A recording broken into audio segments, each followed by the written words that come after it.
Resident Geek. Being the resident geek in the family means you're the de facto tech support for the entire household and extended family. While I do enjoy troubleshooting for my PC issues, sometimes I feel like they, come up to me and spit it all out, just because I work in the tech publication. Why is my GPS not working? Sure, I don't mind lending a hand from time to time, but usually these kind of issues can be easily resolved by just checking in with Google. So for the sake of my sanity, I have devised a method that's a win-win for both parties. Here's how.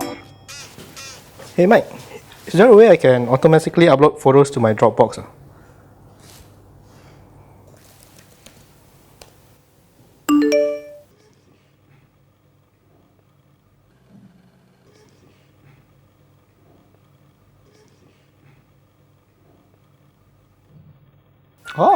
Oh, okay, thank you. Bye. You're welcome. Sometimes I get asked to suggest PC components, but when they ask me for advice, they argue that it's not powerful enough for their needs. What's the point asking me when you already know what you want? One time, someone in my family asked me to build him a high-end PC with dual monitors, but then it was just for Word and Excel processing. When I told him that he didn't need such a high-end PC, he stubbornly said that he needs the speed. So I asked him how much money was he willing to spend. And then he said, under budget, okay lah. Don't want so expensive lah. Boy, you want top-end specs, understand they're going to be expensive lah. Common sense ma. Some people in my family also love to jump to conclusions one.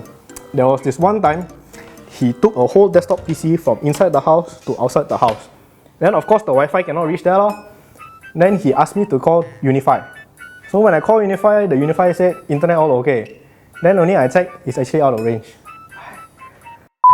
You want to do this one, of course do properly lah. Personally, I don't think I've ever had anyone in my family ever ask me about a problem. Most of the time, I'm usually the one that's fixing up everything in the house. And more often than not, it's the printers, the routers, the modems, and all that. I mean, I get the occasional event where a simple turning off and on the modem does the trick, but the one thing that annoys me the most is that my parents keep asking me the same question regarding the same problem over and over again.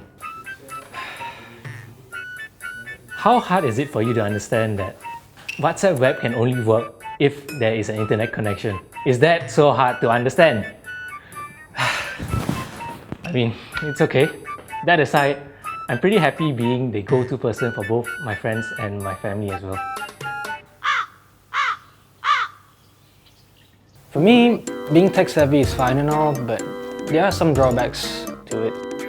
You'd think that with all the knowledge you have, people will come to you with more difficult questions like, what parts do I need to build a PC? Or can you suggest a phone that will last me 2 to 3 years in the future?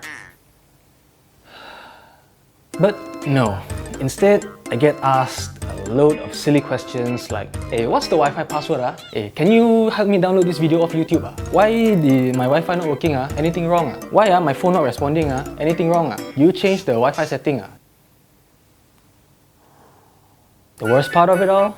Most of these questions can be easily answered, or rather, most of these problems can be easily solved by this very commonly heard statement.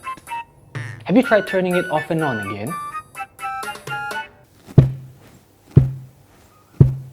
It's tough being the go-to guy both at home and at the office when it comes to computer hardware and gadgets. It's true with all my experience with meeting people in the industry and playing with all the devices that we get. You get accustomed to being the troubleshooter, one of the troubleshooters. The problems I suffer day to day though is people both, again, in the office and at home asking me whether I got any free gifts or any gadgets that they gave away. I mean, it's an open secret that amongst us that we tend to get some of the cool items in the industry, but for goodness sake, doesn't mean that we always get to keep it. Come on guys, we're there at an event to do a job, not for freebies. What do I look like to you guys? A sweet shop? Guys, come on, I'm a techie, not a gift runner. Seriously.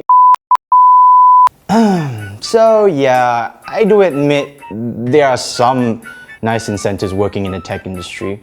But it's more than getting free stuff. Sure, it's nice to get the top of the line hardware from companies every now and then. And yeah, I guess some items go missing from time to time. But hey, I'm not saying anyone should do that. At the end of the day, that's still stealing. And stealing is wrong. Hey, nice tablet you got there. Nice. Nice, isn't it? Yeah, did you buy it? You buy a tablet? No, man. Some company sent it in some time back. They never claimed it back, so I just claimed it for myself. They never asked for it, so... Sorry, what? What do you mean we're still on camera? No, no, no, no, no, no, no, no, no, no, no!